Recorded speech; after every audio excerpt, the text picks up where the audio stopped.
ಎಲ್ರಿಗೂ ನಮಸ್ಕಾರ. ನಾನು ಡಾಕ್ಟರ್ ಸುಷ್ಮಾ, ಚರ್ಮ ರೋಗ ತಜ್ಞರು. ಅಶೋಕ ಸಂಜೀವಿನಿ ಹಾಸ್ಪಿಟಲ್ ಅಲ್ಲಿ ವರ್ಕ್ ಮಾಡ್ತಾ ಇದ್ದೀನಿ. ಕಳೆದ 18 ವರ್ಷಗಳಿಂದ ಚರ್ಮ ರೋಗ ತಜ್ಞರಾಗಿ ವರ್ಕ್ ಮಾಡ್ತಾ ಇದ್ದೀನಿ. ಚರ್ಮದಲ್ಲಿ ಹಲವಾರು ಕಾಯಿಲೆಗಳಿದಾವೆ, ಅಂದ್ರೆ ಮೊಡವೆ, ಸೋರಿಯಾಸಿಸ್, ವಿಟಿಲಿಗೋ, ಹಲವಾರು ಕಾಯಿಲೆಗಳಿದೆ. ಬಟ್ ಇವತ್ತು ಯಾವ ವಿಷಯ ಬಗ್ಗೆ ಮಾತಾಡ್ತಾ ಇದ್ದೀವಿ ಅಂತಂದ್ರೆ ಹರ್ಪಿಸ್ ಝೋಸ್ಟರ್. ಹರ್ಪಿಸ್ ಝೋಸ್ಟರ್ ಇದು ಒಂದು ವೈರಸ್ ಇಂದ ಬರುವಂತ ವೈರಲ್ ಇನ್ಫೆಕ್ಷನ್. ಇದು ಯಾಕೆ ಬರುತ್ತೆ ಅಂತಂದ್ರೆ ಒಂದು ವೆರಿಸಿಲಾ ಝೋಸ್ಟರ್ ವೈರಸ್ ಇಂದ ಬರುತ್ತೆ. ವೆರಿಸಿಲಾ ಅಂತಂದ್ರೆ ಚಿಕನ್ ಪಾಕ್ಸ್ ಸಣ್ಣರಿದ್ದಾಗ ಎಲ್ರಿಗೂ ಬಂದಿರುತ್ತೆ, ಅಮ್ಮ ಅಂತ ಹೇಳ್ತೀವಿ. ಆ ವೈರಸ್ ಬಾಡಿ ಒಳಗೆ ಡಾರ್ಮೆಂಟ್ ಆಗಿ ಉಳಿಯುತ್ತೆ, ಅಂದ್ರೆ ಗುಪ್ತವಾಗಿ ಉಳಿಯುತ್ತೆ ಗ್ಯಾಂಗ್ಲಿಯಾ ಒಳಗೆ.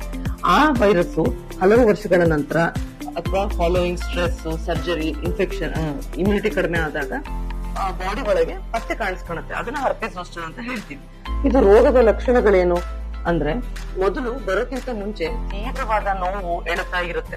ಕೆಲವೊಬ್ಬರಲ್ಲಿ ಇದು ಇಲ್ದೇನೂ ಇರಬಹುದು, ಬಟ್ ಬಹುತೇಕ ಜನರಲ್ಲಿ ನೋವು, ಎಳೆತ ಬಹಳ ಇರುತ್ತೆ. ಯಾವುದೇ ಜಾಗದಲ್ಲಾದ್ರೂ ಬರ್ಬೋದು, ಮುಖದ ಮೇಲೆ ಬರ್ಬೋದು, ಅಥವಾ ಬಾಡಿ ಯಾವ ಪಾರ್ಟ್ ಎಲ್ಲಾದ್ರೂ ಬರ್ಬೋದು, ಕೈಯಲ್ಲೂ ಬರ್ಬೋದು. ಕಣ್ಣಿಗೆ ಬಂತು ಅಂತಂದ್ರೆ ಇವನ್ ಕಣ್ಣು ಒಳಗೂ ಅಫೆಕ್ಟ್ ಆಗೋ ಚಾನ್ಸಸ್ ಇರುತ್ತೆ. ಇದು ನೋಡ್ಲಿಕ್ಕೆ ಹೇಗಿರುತ್ತೆ? ಕೆಂಪು ಅಥವಾ ನೀರು ತುಂಬಿದ ಗುಳ್ಳೆಗಳು, ಅವು ಗುಂಪಾಗಿ ಇರ್ತವೆ. Usually one part of the body ಒಳಗೆ ಗುಂಪಾಗಿ ಇರುತ್ತೆ. ಇದು ಬಂದು ನಾನು ಮೊದಲೇ ಹೇಳಿದಂಗೆ ಇದು ವೈರಲ್ ಇನ್ಫೆಕ್ಷನ್. ಸೊ ಇದಕ್ಕೆ main stay of drug antiviral. ಈ ಮಾತ್ರೆ ಗುಳ್ಳೆಗಳು ಬಂದು 48 ಗಂಟೆ, ಮ್ಯಾಕ್ಸಿಮಮ್ ಅಂದ್ರೆ 72 ಗಂಟೆ ಒಳಗೆ ತಗೊಂಡ್ಬಿಡ್ಬೇಕು. ಅವಾಗ ಏನ್ ಮಾಡುತ್ತೆ, ಮುಂದೆ ಬರುವಂತಹ ಪೋಸ್ಟ್ ಹರ್ಪಟಿಕ್ ನ್ಯೂರಾಲ್ಜಿಯಾ ಅಂತ ಒಂದು ಸಮಸ್ಯೆನ ಇದು ತಡೆಗಟ್ಟಲಿಕ್ಕೆ ಹೆಲ್ಪ್ ಆಗುತ್ತೆ. ಬಟ್ ಇದಕ್ಕೆ ಕನ್ನಡದಲ್ಲಿ ಸರ್ಪ ಸುತ್ತು ಅಂತ ಹೇಳ್ತಾರೆ.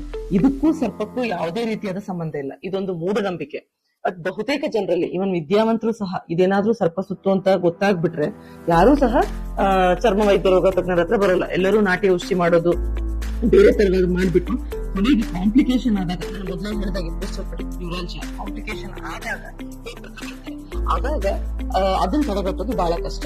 ಸೊ ಆದ್ರಿಂದ ನಾನು ಹೇಳೋದೇನಂತಂದ್ರೆ ಯಾವುದೇ ಟೈಪ್ ಆದ ಈ ತರ ಕೆಂಪು ಗುಳ್ಳೆಗಳು, ನೀರು ತುಂಬಿದ ಗುಳ್ಳೆಗಳು ಅಥವಾ ನೋವು, ತೀವ್ರತರವಾದ ನೋವು ಬಂತು ಅಂದ್ರೆ ಮೊದಲು ನಿಮ್ಮ ಹತ್ತಿರದ ಚರ್ಮ ವೈದ್ಯರ ಹತ್ರ ಪರೀಕ್ಷಿಸಿ ಅದನ್ನ ದೃಢಪಡಿಸಿಕೊಳ್ಳಿ. ಹರ್ಪಿಸ್ ಝೋಸ್ಟರ್ ಆಗಿದ್ರೆ ಅದಕ್ಕೆ ಆಂಟಿವೈರಲ್ ಟ್ಯಾಬ್ಲೆಟ್ಸ್ ತಗೊಂಡ್ರೆ ಮುಂದೆ ಅದರಿಂದ ಆಗುವಂತಹ ದುಷ್ಪರಿಣಾಮಗಳು, ಅಂದ್ರೆ ಪೋಸ್ಟ್ ಹರ್ಪಿಕ್ ನ್ಯೂರಾಲಜಿ ಆಗ್ಬೋದು, ಅಥವಾ ಕಣ್ಣಿಗೆ ಅಫೆಕ್ಟ್ ಆದ್ರೆ ಕಣ್ಣಿಗಾಗಿರುವಂತಹ ತೊಂದರೆಗಳನ್ನ ತಡೆಗಟ್ಟಬಹುದು.